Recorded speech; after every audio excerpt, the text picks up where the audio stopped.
Hi, this is State Representative J.T. Wilcox. I'm the House Republican Leader down here in Olympia, and we're getting into the last third of this year's legislative session. And that means that budgets are becoming more and more important and are going to be getting a lot of attention over the next few weeks.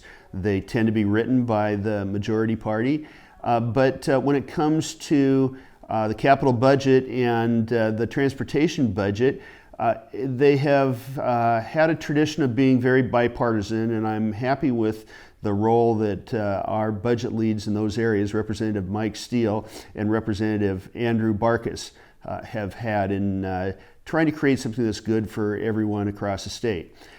There is some very big budget news in relation to a court decision that was just announced. It upholds the income tax on capital gains that was passed on a partisan vote by Democrats a couple of years ago.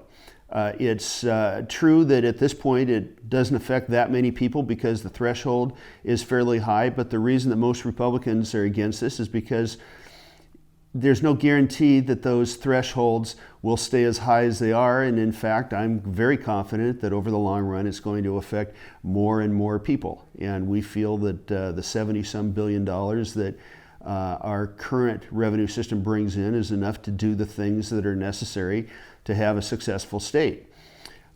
Next week, you will see these budgets announced. As I said before, the two that get the least attention are fairly bipartisan.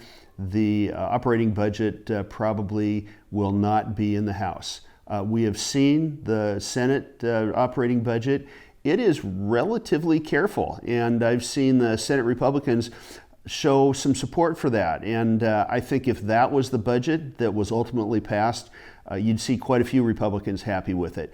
I would expect the House budget to be much more partisan, spend much more money, and probably not one that we will support.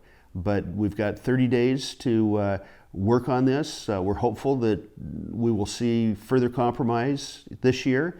It's a year that there has been some compromise, and I'll report back to you next week. Thank you.